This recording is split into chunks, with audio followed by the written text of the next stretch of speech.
What's up, guys? It's Austin from Yu-Gi-Oh! Theory. Today I'm going to show you guys my Dinomist Resonator deck. This is a really good deck. You can get off some good synchro plays.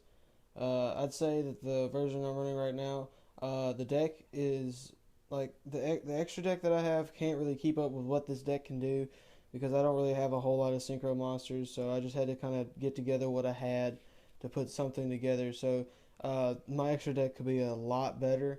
So you can put whatever you want in there. You could run a Trishula in here, and Trishula is like really good. And you could run King Calamity and Red Dragon Nova. I think that's what it's called. I'm not exactly sure. But anyway, hope you enjoy. So let's get right into the deck profile. First, you run 3 Dinomist Spinos. He is the best Dinomist monster in this deck.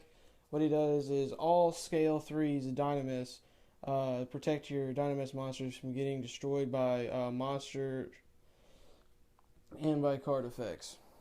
And his main effect is you contribute one other Dynamis monster to activate one of his effects. You can attack directly or attack twice, but you can activate both of his effects at the same time, or right after each other, I mean.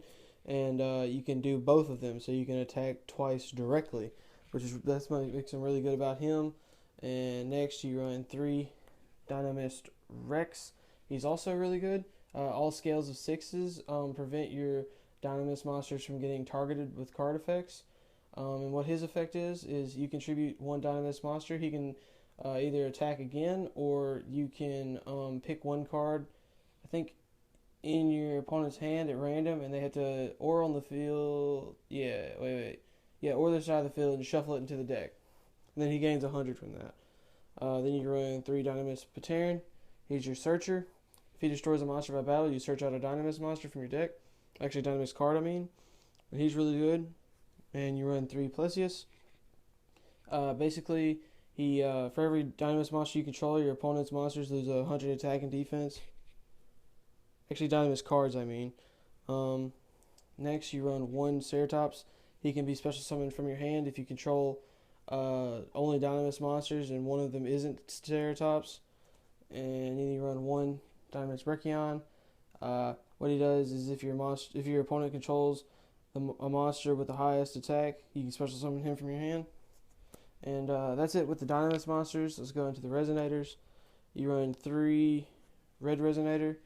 When he is normal summon, you can special summon a level 4 lower monster from your hand.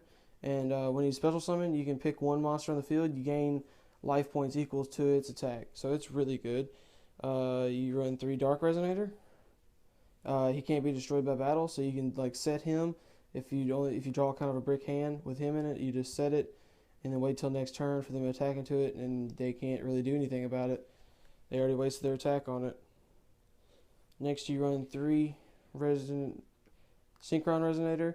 If a Synchron monster is on the field, you can special summon this card from your hand, and you can only special summon Synchron Resonator once per turn like this. And if this card is sent from the field to the graveyard, you can target 1 Resonator monster in your graveyard, except for Synchron Resonator, add it to your hand. So you can add a Dark Resonator, Red Resonator, Chain Resonator, whatever. I run 2 Chain Resonator, which I might take out one of the Synchrons and run 3 Chain Resonator because Chain Resonator is really good. I've been playtesting with this deck, so I don't really know the full mechanics of it too much. I've only been playing with it like, I think I've dueled with it twice, maybe 3 times. But when this card is normal summon, you can special summon while a Synchro monster is on the field. Well, that is a little conditional, I don't know. You can special summon a Resonator monster from your deck, except for Chain Resonator, obviously. That'd be a little OP. And that's it for the monsters. Now onto the spells. For Dynamist spells, you run 3 Dynamist Charge. You add a Dynamist monster from your deck to your hand, and if a Dynamist monster would go from the field to the extra deck, you can add it to your hand. Really good. You play 3 Resonator Call. You add a Resonator from your deck to your hand. Also really good. You run you run 2 Dynamic Power Load. Since there's not as many, you're not going to use the Dynamist as much for your power plays. You could only run 2 of these. You could probably run 1 and then 1 Terraforming, because Terraforming trims down your deck some, so that's pretty good. And what it does is Dynamist monsters gain 300 attack and defense, And if a Dinomist monster battles, your opponent can't activate card effects until after the damage step. And the last spell, I run 1 limiter removal for my Cyber Dragon Infinity and also for my Dinomist. So that's it for the spells. Now onto the traps. I run 2 Dinomist Rush. Starts to summon a Dinomist monster from your deck, but it gets destroyed during the end phase. So that's really good. 2 Red Carpet. If a dragon type synchro monster is on the field, you can target up to 2 Resonators in your graveyard and you can special summon them. That's also really good. I run 2 Echo Oscillation. This card's really underrated. What you do is you pop a Pendulum and you draw a card from it, and you can use that as a combo with Dinomist Charge. So you pop the Pendulum and then add the card that you popped to your hand, and then just reset the scale, and then maybe Pendulum summon whatever you drew if it was a monster. So that's really good. That's it for the main deck. Now for the extra deck. I run 1 Stardust Dragon. You can tribute him to negate effects, then you special summon him back during the end phase. 1 Hopper Dragon Archfiend. You can nuke the field, and then he's the only monster that can attack after you do that. 1 Girdle Dragon.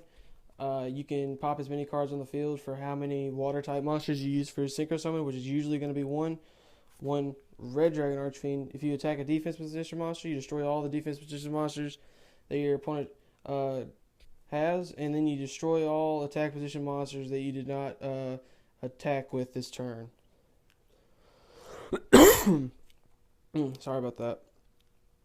I run 3 Psyframe Lord Zeta. He's really good. Whenever you can banish your opponent's monster and banish it, and then bring it back during your standby phase. So say if they have a monster you kind of want to get around just to maybe attack directly, if you have this and then another monster, get rid of the monster, attack directly with the monster you have, and then it just comes back next turn, so it doesn't really matter. Well, it does matter because you did get a lot of damage on him. I run 1 Ignister. I use him for his first effect because this deck doesn't have any Draco Slayers in it, but you can pop a Pendulum monster you control and then shuffle a card your opponent controls back into their deck. Let me center that a little bit. I didn't notice I was drifting over there to the right. I run 1 Dark Rebellion Dragon. You detach 2 materials and you target a monster your opponent controls, you half its attack, and then Dark Rebellion Dragon gains the lost attack. You run 1 Greedy Saramaya, however you pronounce that. But whenever this monster destroys a monster and sends it to the graveyard, I think you banish it, and then you destroy all monsters your opponent controls with attack less than it. Then you run 1 Cyber Dragon Infinity.